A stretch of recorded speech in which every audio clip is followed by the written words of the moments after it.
Hello, and thank you everyone for joining today's NeedyMeds special topic webinar, Alcohol and Your Liver, presented by the American Liver Foundation.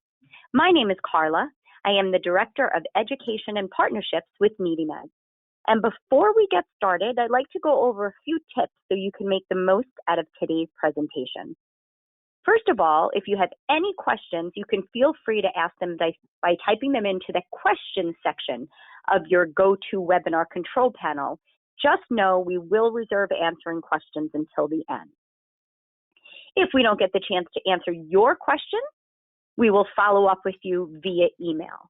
But of course, you can always reach out to NeedyMeds or the American Liver Foundation at the contact information for both organizations that I will provide at the end. Also, this webinar is being recorded and will be available for future viewing on the NeedyMeds YouTube channel.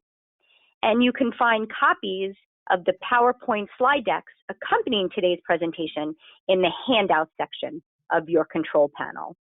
So with that, let's get started with what is NeedyMeds. For those of you not familiar with us, what you're looking at on the screen is our fancy wording about our mission statement and how we achieve our mission. But simply put, NeedyMeds connects people to programs that will help them afford their healthcare expenses. And we do that free and anonymously through a website, needymeds.org, and a toll-free helpline, 1-800-503-6897. And I always like to put up a screenshot of our website. The reason I do that is because really our website is the face of our organization, and it also gives me a chance to point out just a few resources. As you can see, it's chock full of information, so I hope and encourage you to take the time to look through our website a little bit further when time allows. For now, the few things I wanted to point out is that if you are looking for healthcare savings resources, check out that patient savings tab in the navigation bar. Also, I want to point out, since I mentioned it just a moment ago, to find previous presentations, webinars, or videos, we encourage subscribing to our YouTube channel. And that is on, it's among the rest of the social media icons on the top right of our homepage. And also, if you are interested in registering for or seeing other webinars that are upcoming, visit our calendar of events on the bottom right-hand of our homepage. So with that, let's get into today's presentation, again presented by the American Liver Foundation. So first, let me tell you just a little bit about the American Liver Foundation. Their mission is to facilitate, advocate, and promote education, support, and research for the prevention, treatment, and cure of liver disease. Now, let me tell you just a little bit about our guest, Donna Shaka. Donna has worked for in nonprofit health education for over 20 years. She's a graduate of St. Joseph College in West Hartford with a bachelor's in psychology. She's been with the American Liver Foundation Connecticut division since November 2011. And in her time with the American Liver Foundation, she's developed relationships with numerous substance abuse recovery center clinicians, as well as high school and college teachers. These relationships have led to ongoing community education about the liver and the importance of maintaining liver wellness. In fact, each year, Donna presents to over 5,000 Connecticut residents through the American Liver Foundation's community education programs. But we are pleased to have her here with us today. So without further ado, and hopefully smoothly, I'm going to go ahead and pass the mic and the screen to Donna. So bear with us while we do that. And as we do that, I do want to remind everyone and encourage you, again, if you have any questions throughout Donna's presentation, you can type them into that question section of your GoToWebinar control panel. And with that, I'll pass over the mic to Donna. Enjoy today's presentation, everyone. Thank you. Thanks, Carla. Can you hear me? Just make sure we're still doing well here with sound. Everything okay? Right. We're good, and I appreciate your checking. Thanks, Donna. Okay. Thanks. Hi, everybody, and thank you, Carla. I want to really thank NeedyMeds for inviting the American Liver Foundation to deliver this program to you. Again, my name is Donna, and I do a lot of community outreach here in the Connecticut division of the American Liver Foundation. And I'd like to just, in full disclosure, mention that I am not a medical professional. I am not a doctor, a nurse, or a PA. I am a trained educator for our organization, and in that capacity, I just want to be clear that anything that we discuss here today is meant for informational purposes. The American Liver Foundation itself is not a medical organization, so we can't provide individual medical advice or recommendations. So, the hope here is that after you hear the information today, you'll just be better equipped to understand alcohol and the liver. And use this as sort of a springboard to talk about these matters with your own doctor or nurse or PA, whoever you see for your health care. And also at the end, as Carla said, when we do Q&A, I can't give medical advice. So if there is anything that you ask that I feel is not within my range of knowledge or would not be responsible of me to answer, I will clearly state that, just to be honest about that, and refer you to your own doctor. So let me get to the next slide here. Oops.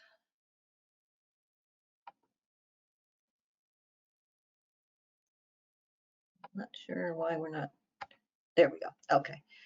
We'll get there. Anyway, so what is the drinking culture in America? Well, the drinking culture can be defined as a set of traditions and social behaviors that surround the consumption of alcoholic beverages. So here in the United States, we have a drinking culture, as do other countries. So take a moment to just think about drinking culture in this country. On what occasions do people tend to drink? Are there occasions when we maybe sort of expect people to go a little overboard with the alcohol? Are there acceptable, quote unquote, times of the day for drinking?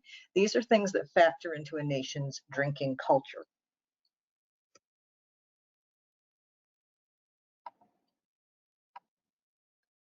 Now you're going to see some bullet points here of where alcohol has played a central role in a lot of human interactions. If you ask 5 different people why they choose to drink alcohol, it's very possible you'll get 5 different answers, because there are countless reasons why people consume alcohol. Some folks just like the taste of it. Some people do it out of habit. Some folks do it to fit in socially or to deal with stress. When I do a lot of outreach with younger people, I know that they're incredibly curious about what it feels like to be drunk. So maybe they're drinking or trying to consider drinking to fit in with peers or whatnot. So the reasons really are endless. But when you look at this slide, you're kind of going to get a mental image of something associated with each bullet point. Drinking culture can refer to the time of day that is generally acknowledged as appropriate for drinking alcohol. There's a phrase we've probably all heard of, and it's, well, it's 5 o'clock somewhere. That's pretty indicative that, well, after 5 o'clock, that's kind of socially acceptable to be drinking alcohol. Or think about drinking alcohol early in the day. I'm going to give you 2 scenarios. You think on these and tell me which one you think conjures up an image of more societally acceptable drinking. Having a vodka on the rocks at 10 in the morning, or somebody who's out at brunch with friends having a mimosa at 10 o'clock in the morning. One of those may give you a mental image that's very different than the other. So that's what factors into drinking culture in our country. This slide is depicting a lot of different scenarios and shows that drinking can occur on many different occasions and in many different scenarios. The thing is, in photos like this, alcohol consumption is maybe depicted as fun or celebratory, but what's not really captured here is the potential for serious injury to the liver and possibly other organs if alcohol is consumed in large quantities on a frequent basis. So I think it's very important to just sort of remember that what may be shown in pictures or as marketing or whatnot may not really line up with health issues. So alcohol is a central nervous system depressant. Central nervous system depressants slow down the parts of the body's central nervous system, and parts of that system include sensory organs like your eyes, your ears, and your tongue, your spinal cord and your brain, and all the nerves that connect these organs to the rest of the body. Alcohol is an ingredient in beer, wine, and hard liquor. Some people mistakenly believe that wine and beer are not as potentially damaging as hard liquor. The reality is that alcoholic beverages can be damaging to the liver if consumed in large enough quantity or with frequency in any of those substances. So when folks drink alcohol, it goes into the mouth, down into the stomach, and from there, some of the alcohol is absorbed into the bloodstream. The alcohol then enters the small intestine, where the majority of the alcohol enters the bloodstream through the small intestine walls. And from there, it takes a path to the heart, which sends it to the brain, the liver, the kidneys, and the lungs.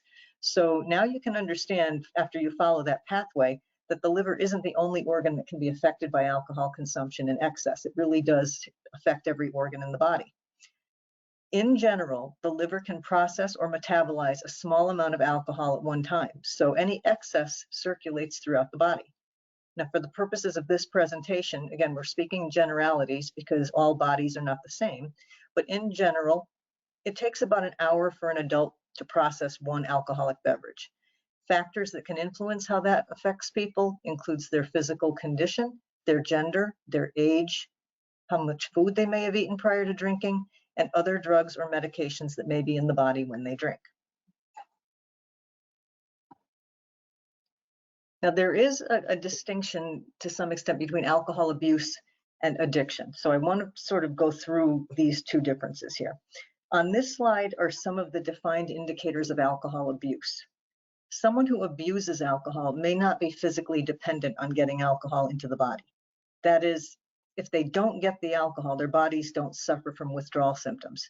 It's the pattern of drinking, however, that may get in the way of daily life. Someone who is abusing alcohol may have difficulties concentrating, getting to work or school on time, or dealing with day-to-day activities. Others who abuse alcohol may have personality changes, such as mood swings, or maybe they become cranky. They may begin to make excuses for drinking. Relationships may begin to suffer, and as a result of this alcohol abuse, they may even get into legal trouble, such as drunk driving or other problems. And sometimes certain situations can sort of incite excessive use of alcohol. Stress, depression, isolation, or frustration can lend themselves to people turning to alcohol as a coping mechanism. And it's a little bit timely, I guess, that I talk about this, because as we sit here now, we're in the middle of this health crisis, this COVID-19 situation, and people have had a drastic change in their lifestyle during this. People may have suffered job loss. There's probably a lot of anxiety, possibly depression, because things have just gone upside down.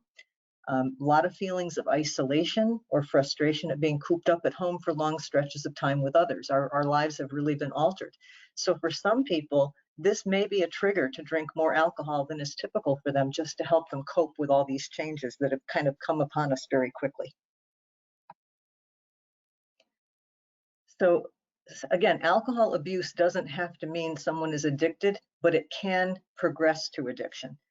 So when alcohol abusers are getting entrenched in that lifestyle, what ends up happening, I can best describe as what a clinician at a substance abuse recovery center once stated, which is alcohol abuse is drinking too much too often. Alcohol dependence is the inability to quit. Addiction causes people to really lose control over how much alcohol they are drinking and how often they are drinking it. Alcohol becomes the boss. Addiction, when it's in force, becomes the priority in someone's life. The addiction can be wreaking havoc, harming careers, interfering with educational pursuits, creating discord among family and other relationships, yet the person who is addicted somehow finds ways to minimize or deny what may be happening. Excessive alcohol consumption can change the chemistry in the brain and other organs.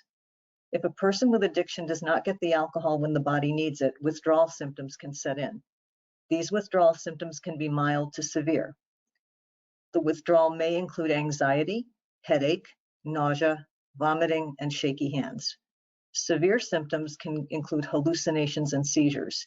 And it's because things can get so severe if someone's been addicted, they really need medical oversight if they're going to stop drinking, because to just cut the alcohol off suddenly can actually have some pretty dangerous complications for that individual.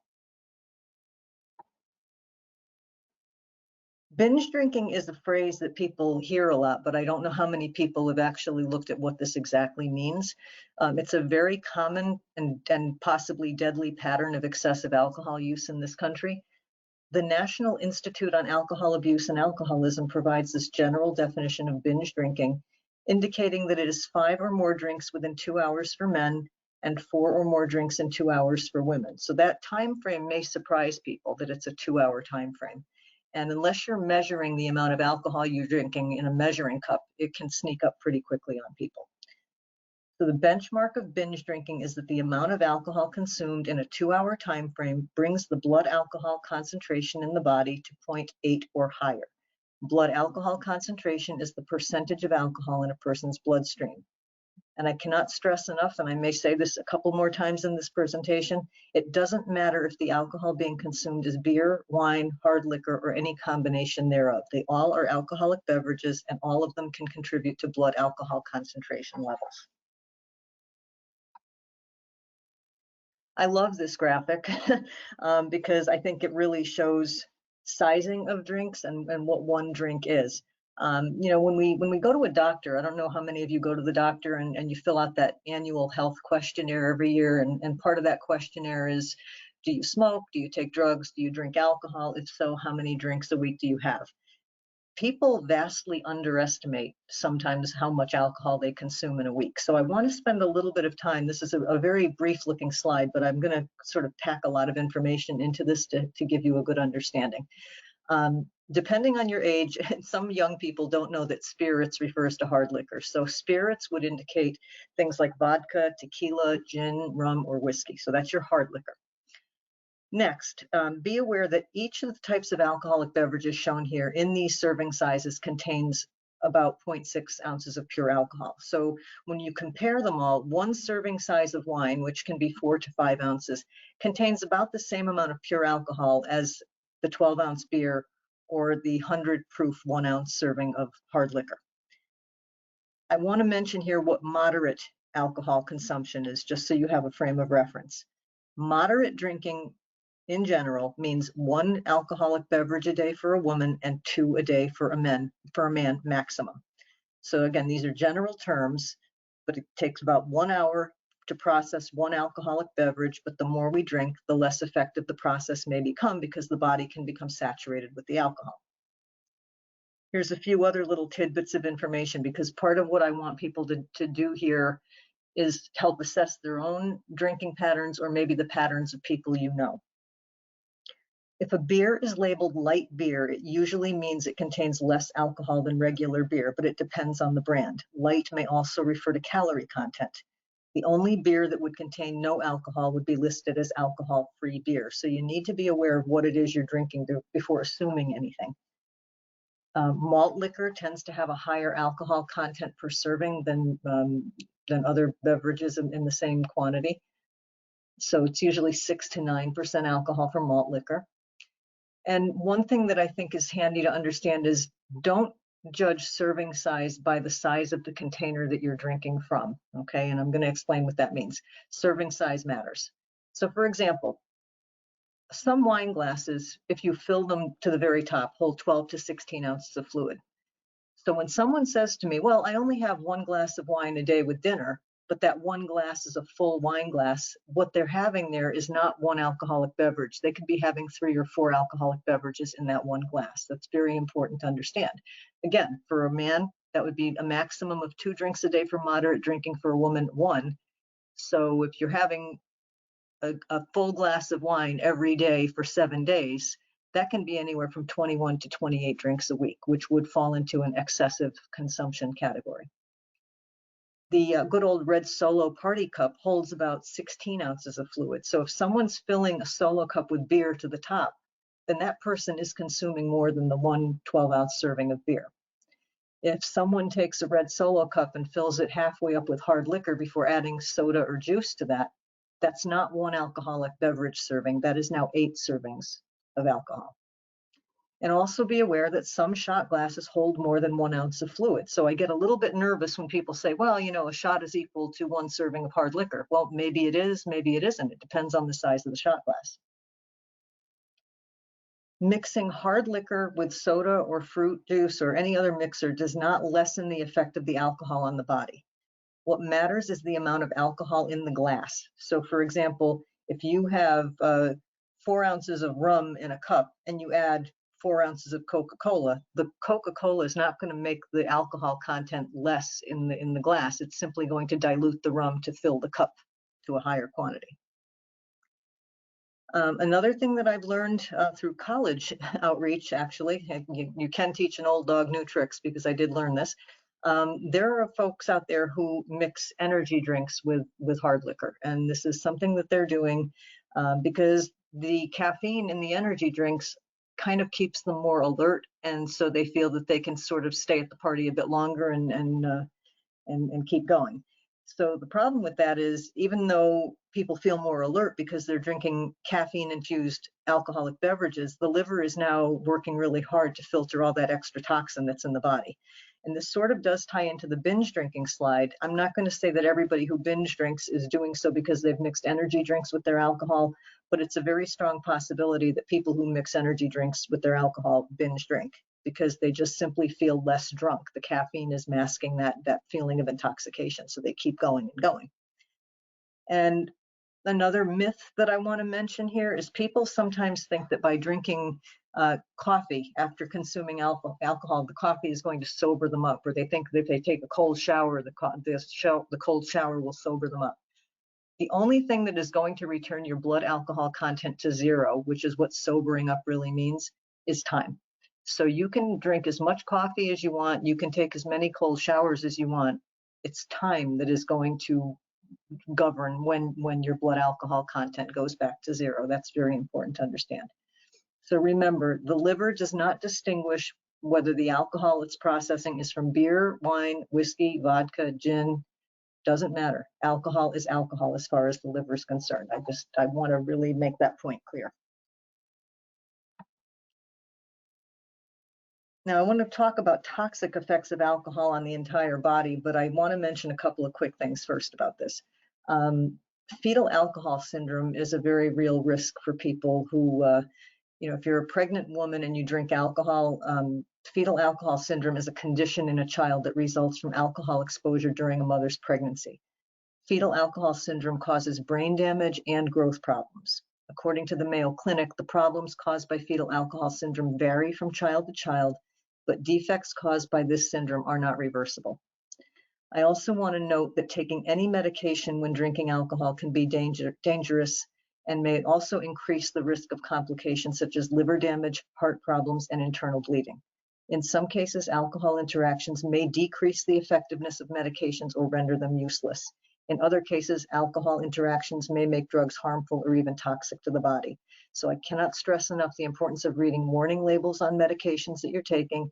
And most definitely, if you have any questions, ask your doctor or a pharmacist about the guidelines on using any alcohol with medications or even herbal remedies that you take.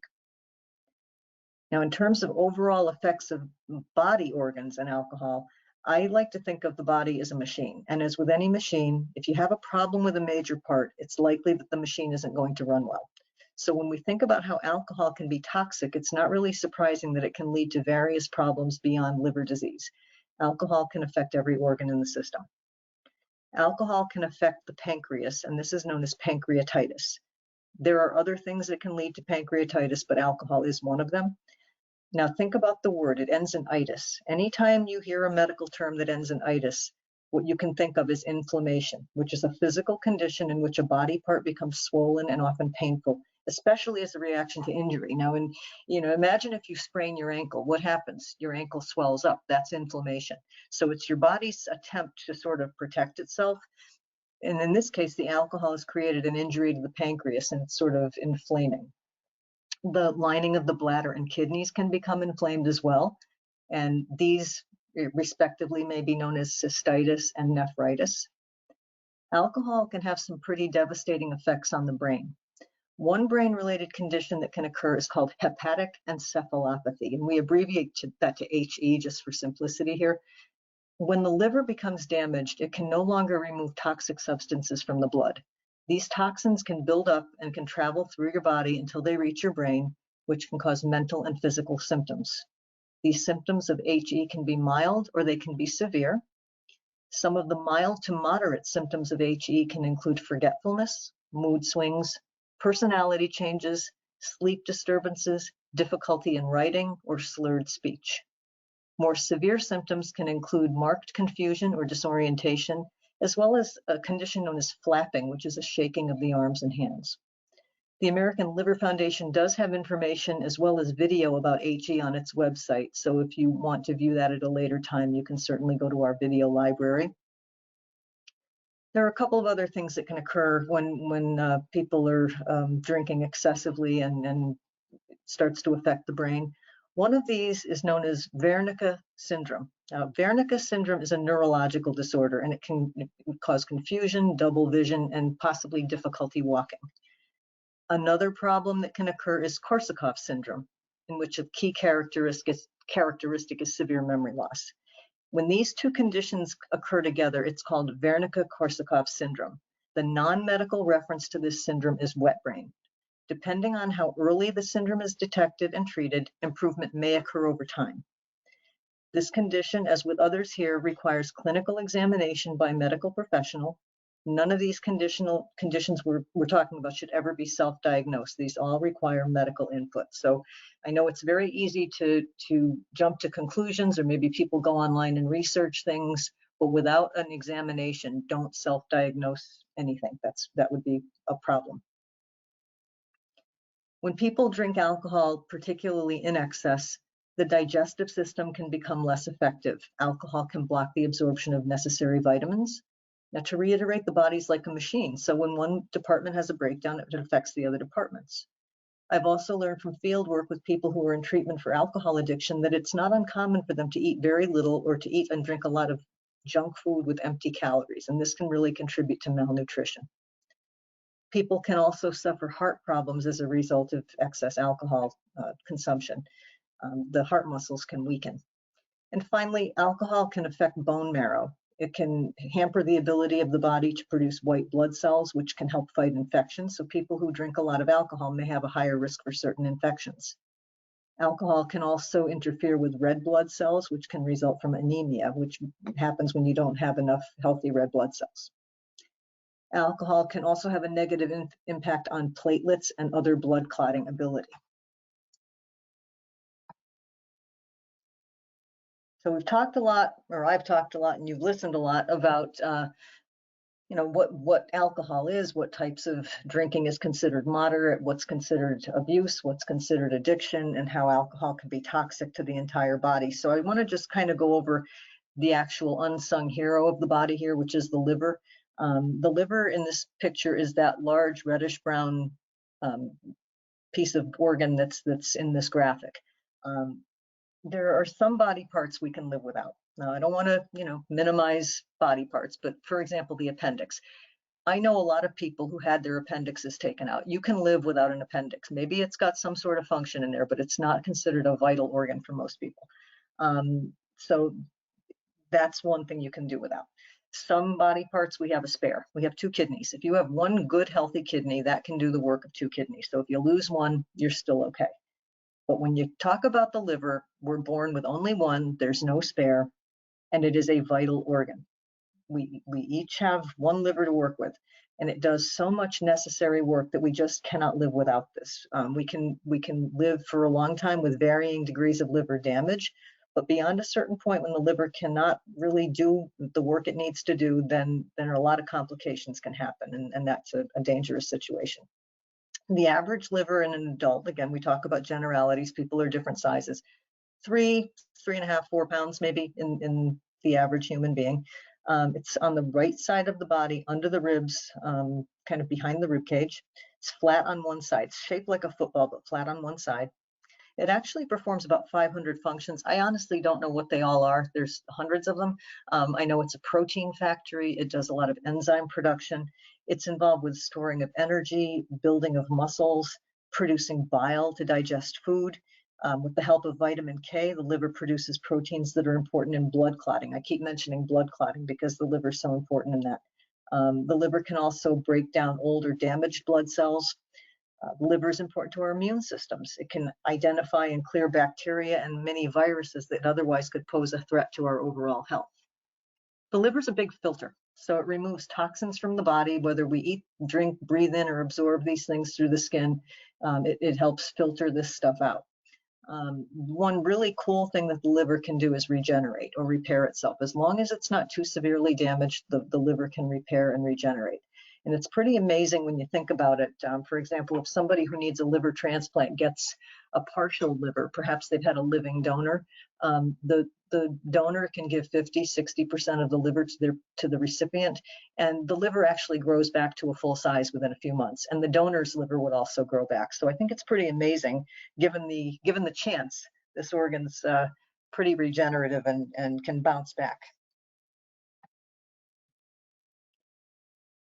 The liver and the alcohol relationship is that the liver is going to try to break down the alcohol so it can be removed from the body.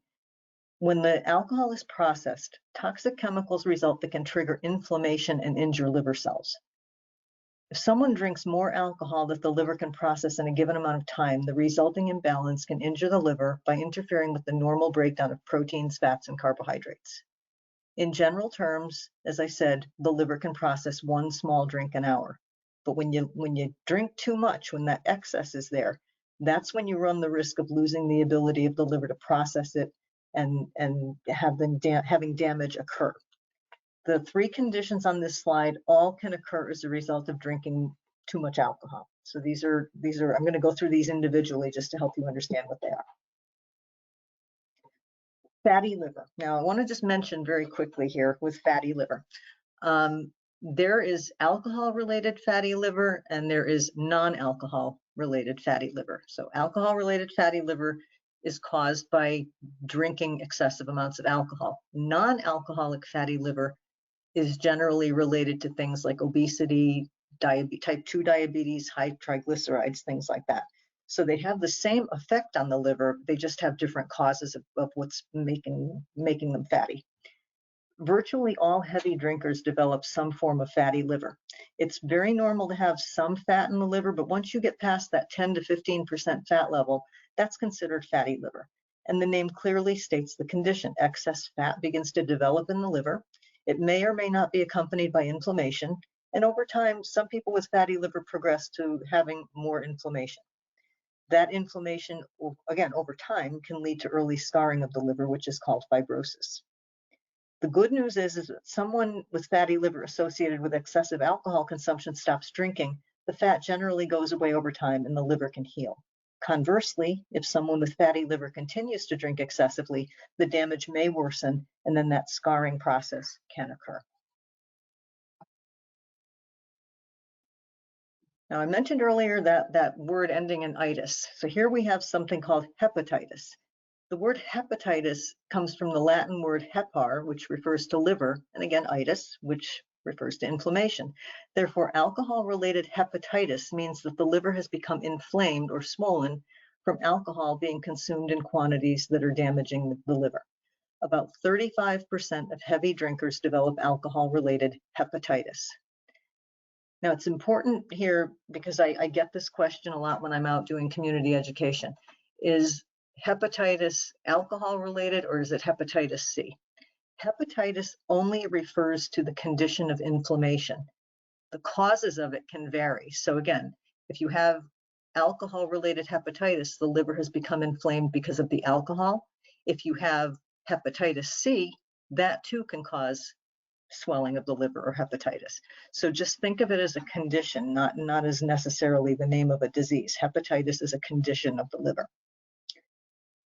A person with alcohol-related hepatitis may feel kind of queasy. They may have some abdominal pain. They may develop a condition called jaundice, which is where the skin and the whites of the eyes may turn yellow. Some folks process alcohol differently. Malnutrition, I mentioned that earlier. Malnutrition may play a key role in who develops alcohol-related hepatitis. And certainly anybody with any other liver disease who drinks alcohol on top of that is likely to have additional liver damage. So anyone who's drinking excessively cannot be presumed to follow the same path in the progression of a medical problem. Genetics and other factors also play a role in the consumption or in the development of damage. Alcohol-related hepatitis also can reverse if the alcohol consumption stops. So this too is reversible. Now, cirrhosis of the liver means that the healthy tissue has been replaced by hardened scar tissue. Cirrhosis is late-stage liver disease, and it can have numerous causes, including excessive alcohol consumption. Again, cirrhosis is part of a disease progression process. It's estimated that maybe 10 to 20% of heavy drinkers develop cirrhosis. Cirrhosis prevents the liver from doing jobs it has to do in order to keep people healthy. If someone's been drinking a lot of alcohol but then stops drinking, the liver may regenerate if the cirrhosis is in its very, very early stages. But if the drinking continues, the liver can become more compromised. Now I'm going to move to the next slide, but this is kind of your 10-second warning because it does show some medical pictures. And if you're sensitive to this kind of thing, we just want to give you a heads up. This slide is showing progression of liver disease. So there are over 100 liver diseases. They have tons of causes. So there can be genetic causes, there can be viral causes, alcohol causes, fatty liver causes. Whatever the disease is at play, the progression of the damage follows the same path. I've met many people who say, well, I didn't know that I could get cirrhosis from anything other than being a heavy drinker. You really can. It's just a staging of disease. The one on the upper left is a smooth, healthy liver. There's no scarring, there's no destruction of the tissue. You can clearly see the structure and its clean edges. When a liver starts to suffer injury, it tries to heal itself. So this healing process itself produces scar tissue. And the more the liver tries to repair after repeated injury, the more scar tissue can develop. And this can result in the condition known as fibrosis, which is shown in the image at the bottom. These scars have formed in random patterns, and the liver is suffering damage, but it's not yet so severely injured that regeneration is not possible. There are different stages of fibrosis from 0, 1, 2, 3, and then 4, which actually is cirrhosis, or the severe scarring hardening of the liver. I have met people with cirrhosis from all age groups, old people, middle-aged people, and just within the last couple of months, I met a young man at the age of 28 who told me he has cirrhosis of the liver. Some people have what's known as compensated cirrhosis, in which they may not even have any symptoms. Others progress to decompensated cirrhosis, and this is where some really serious symptoms such as ascites or fluid buildup in the abdomen can occur, severe fatigue, nausea, again, bleeding issues, and that condition known as hepatic encephalopathy. So if you're like me, when I first got this job and I was learning all about this, I thought, boy, who's actually going to develop what part of, liver disease, who's going to get hepatitis, who's going to get cirrhosis? And the thing is, it's just really hard to determine who's going to have certain reactions to alcohol. There are so many factors at play in terms of who's going to develop a problem. So what we do know is that everyone's different. It's not an easy thing to assess, and it's always good to get medical input on this. In terms of age, we get older, our organs age, we have to be aware of that maybe our bodies weaken it over time anyway. Women tend to have more body fat and less water content than men, so they process alcohol differently than men. There's been some interesting research done on ethnic differences with alcohol, and research done through the National Institute of Health is suggesting that there may be differences among people of Asian ethnicity. Folks of Asian ethnicity tend to experience facial flushing and other uncomfortable sensations when they consume alcohol. And this is apparently due to some sort of inherited enzyme deficiency that interferes with the alcohol processing in their bodies. Eating before drinking may delay the absorption of alcohol in the body. It's not going to prevent it, but it may delay it. Genetics and family history may come into play here. And also folks who drink alcohol in tandem with the use of drugs, whether they're street drugs, prescription drugs, or non-prescription over-the-counter drugs, may process alcohol differently. And in some cases, there can be risk to liver damage there. I want to mention things like liver cleanses and herbal remedies. I would suggest that you work with a doctor if you want to learn more about liver cleanses and herbal remedies. Just because things are natural doesn't necessarily mean that they're safe or that they combine well with other medications. So please talk to your doctor if you're interested in that sort of thing. Now, the best way really to determine risk for any alcohol-related liver disease is to assess your own pattern of drinking, or maybe assess a pattern of drinking of your loved one, but then honestly having a conversation with your doctor. Maybe before you signed on to this webinar, you didn't know what one drink really was or what binge drinking was. Maybe now you understand what moderate drinking means. Maybe you didn't before. So now that you have a little bit of this background, it's a little bit easier to assess your own risk.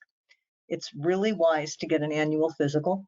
And when you do, it's important to be honest with the doctor or the medical professional that you meet with about your drinking pattern. It's important to get the appropriate lab work, including blood tests, to determine if any health issues are present so that they can be addressed before they lead to a serious complication. Regardless of why you chose to participate in this webinar, I think it's great you took the time to learn. I want to talk a little bit about addiction here. You know, the sad truth of the matter is we still see a lot of stigma associated with addiction, whether it's alcohol addiction or you know, opioid use or whatever the case may be. But what I want really to stress to you is that there should be no judgment with any of this. I know I can speak for myself as well as the American Liver Foundation. We are in no judgment zone. We are here to give you information that can help you understand liver disease and other resources to help you or your loved ones. Nobody with a health problem of any kind should be subjected to prejudice, and certainly nobody should suffer in silence, because help is out there and we want you to be as informed as possible. Now, these aren't necessarily liver related, but we do want to just reiterate that there are numerous other risks that are present when alcohol is involved. Again, alcohol can affect judgment, sensory abilities, and behaviors, so we can't minimize that these are real risks. They certainly are very real and unfortunate risks that can happen. Now, you know, we have this whole slide of resources, and these are all wonderful resources, so I want to just kind of take a moment here. You know, you have to be very careful about where you get your information. Everything you're seeing on this slide shows information where you can get medically reliable information. I've had people, you know, at programs, they'll say to me, well, you know, I saw on Grey's Anatomy that this, or this, or, you know, I watch Grey's Anatomy. It's a great show. But what I want you to understand is just because somebody says it on TV, or sometimes people go online and they just start doing online research without really any regard to who's writing the information, you can be steered very wrong very quickly. So I want to just caution you to use websites that are truly medically relevant and reliable. And you will find that at the American Liver Foundation. You'll find that at the Centers for Disease Control and Prevention, or the National Institutes of Health, or your U.S. Department of Veteran Affairs. You know, any addiction recovery service, National Institute on Drug Abuse, mental health. These are resources that you can really count on to give you the right kind of information. So be cautious about who you trust. ALF has a great online support community, and it's shown here as Inspire. If you go to liverfoundation.org, there's a lot of drop downs. If you go to resources and then support, you can connect up to Inspire. We're on various social media platforms. We have a helpline, 9 a.m. to 7 p.m. Monday to Friday. You can get some help if you need it. So just make sure that you get that reliable information. And in addition to the Liver Foundation, as well as NeedyMeds, you know, for addiction assistance or for support for people who have loved ones with addiction, I would sort of point you in the direction of these organizations. Alcoholics Anonymous, which was founded in 1935, is available for support for people with addiction. Al-Anon, which was founded in 1951, is for adults who have loved ones with alcohol addiction. And then Al-Anon has a subgroup called Alateen, which was established in 1957 to provide support for teens who have loved ones with addiction. So if you go to these organizations' website, you'll find information about in-person meetings. And even if there are times like we're in now with this health crisis, maybe live meetings aren't a possibility, but all of these resources are available with online meetings and phone support. So you can really access whatever you need online, thankfully, with the wonders of modern technology and the computer. So with that, I'm going to turn it back over to Carla, and thank you so much for listening and for giving me this opportunity to share information with you. Donna, thank you so much for another very thorough and informative presentation. We are at NeedyMeds so proud of our relationship with Donna and the American Liver Foundation at large, mostly because not only, as you can obviously see, do they have tons of up-to-date, accurate information, which Donna pointed out is crucially important. You know, sometimes you're not hard-pressed to get information, but is the information you're getting reliable? But not only does the American Liver Foundation have up-to-date, accurate, and reliable information, but they break it down into smaller pieces of digestible information that we can all understand. And as Donna said, they are non-judgmental. They're doing everything they can to spread the word about how important liver wellness is and to reach out to those that may need some assistance. Donna had on her screen a moment ago when she wrapped up, 2 of those last slides have tons of resources for you. Don't worry. Again, a copy of Donna's presentation can be found in that handout section of your GoToWebinar control panel, so you can hang on to those resource lists for use in the future and to share with people you work with or those you love. So I will encourage people to go ahead, our audience members, to go ahead, and I do already see some questions coming in, which is great. But again, if you do have questions, you can go ahead and type them into the question section of your GoToWebinar control panel. And as those are coming in, I just wanted to put up a quick snapshot of the most popular and cost-effective healthcare savings resources on the NeedyMeds website. I'm not going to go over these. It's just to give you a sense of the breadth and scope of the resources that we offer. And again, if you are looking for assistance affording your medication or other healthcare needs, check out that patient savings tab that I had a chance to point out at the beginning of the presentation, or reach out to our expert call center counselors. I'm proud to let you know they are still working and ready to take your calls and give you help. And again, that number is 1-800-503-6897. And of course, I'll put that up at the end of the presentation as well. Since I've got your attention, I do want to remind you that we work really hard to populate our calendar events. And again, that's on the bottom right hand of our homepage with webinars we think NeedyMeds users will be interested in. There's a snapshot of the ones coming up later this month. If you're interested, please register or check out other ones coming up through the end of the year as well. So as we get to those questions, I want to leave out the contact information for the American Liver Foundation as well as for NeedyMeds. So let's get to some of those questions coming in. One of them that I really am interested in getting into, an audience member actually wrote in, first of all, just as an FYI, saying alcohol-free. So sometimes we see a wine or a beer that says alcohol-free. And our audience member says alcohol-free still has a minute amount in the bottle. And I wanted to say that out loud, confirm that with Donna, and ask if you had anything to mention about that. I don't have, I think it's a great point. I think that's why when I was speaking earlier, and I thank whoever wrote that, it's really important to look at the label on bottles, because labels may say one thing, but it may sort of be slightly misleading. It's almost like when you are buying certain foods and it says all natural, but then when you really look closely, it may not be as all natural as the marketing makes it look.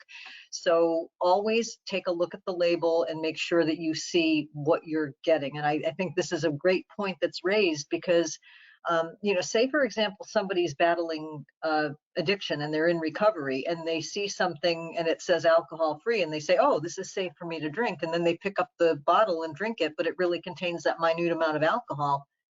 Maybe they've just gotten themselves into a bit of a pickle that they didn't realize they were getting. So it's a great point. I think it's a valid point to just make sure you know what you are putting in your body. Always be aware of those labels.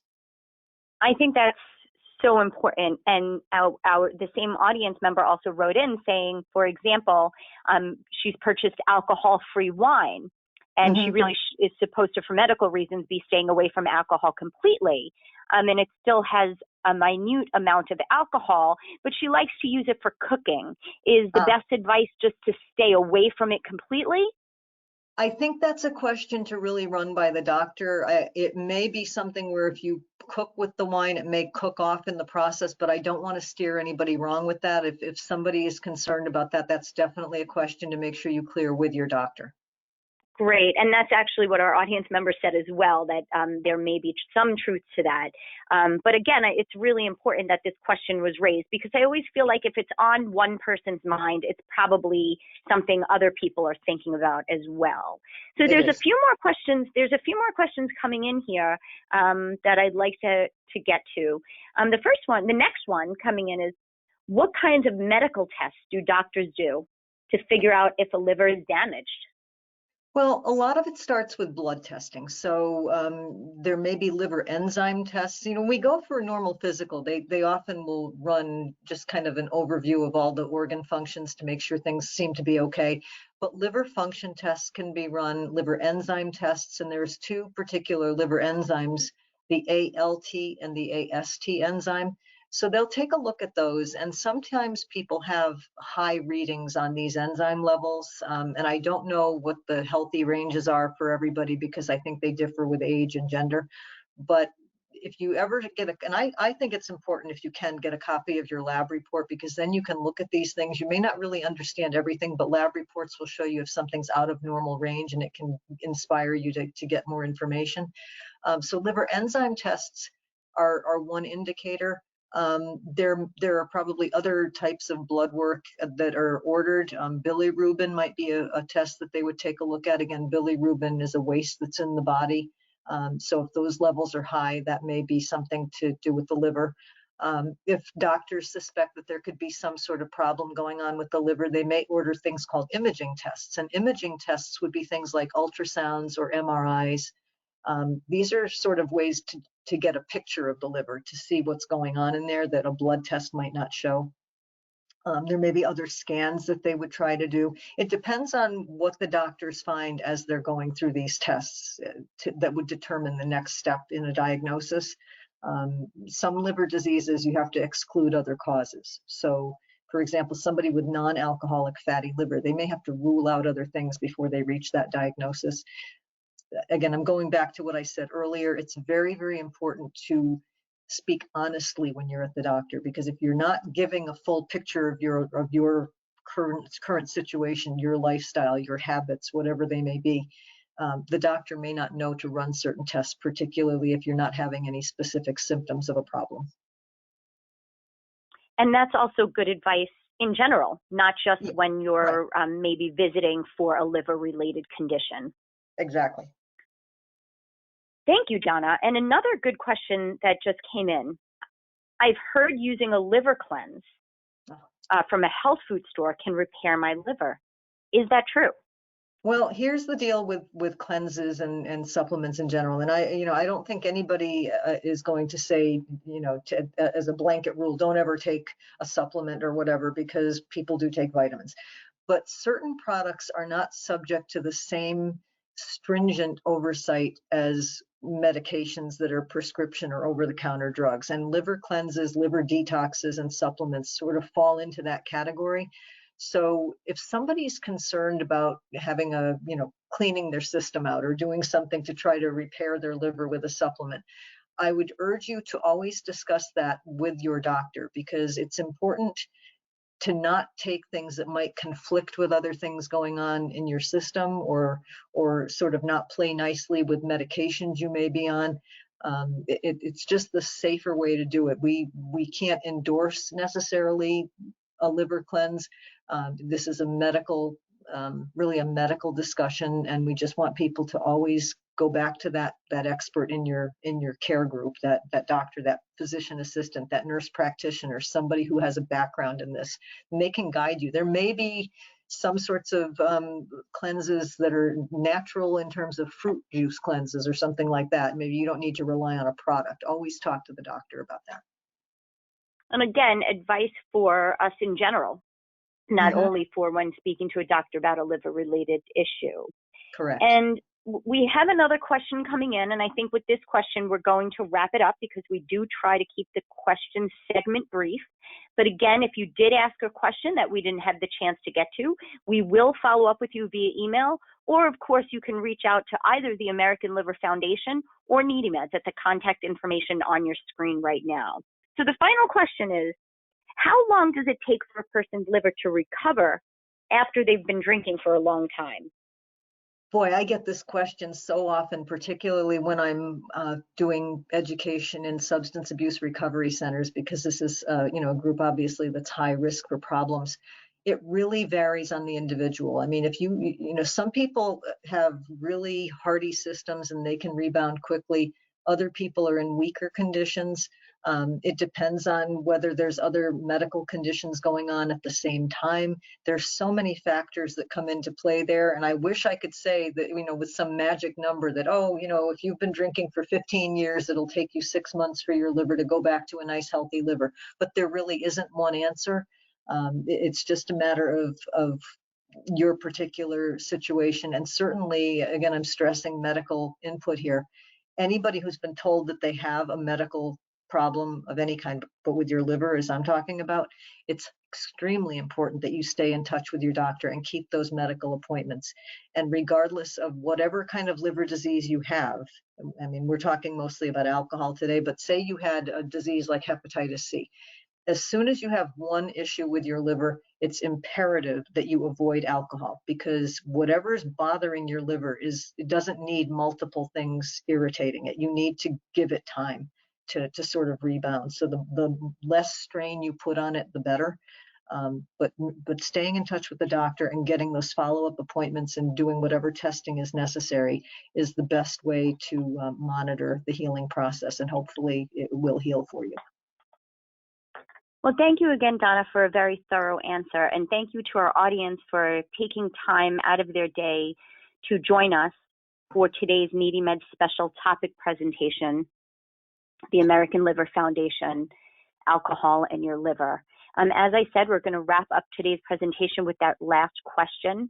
And if you did want to refer back to any of the information Donna provided you with, 2 things to remember. You can find a copy of her PowerPoint slide deck in that handout section, and we will be converting today's webinar into a video to be posted to our YouTube channel. We do hope to see your names pop up in future webinars. With that, I want to thank Donna and the American Liver Foundation for sharing their expertise with NeedyMeds and our NeedyMeds users, and thank you for your partnership. And of course, I want to thank you all again for joining us today. Everybody stay safe and be healthy. Thank you.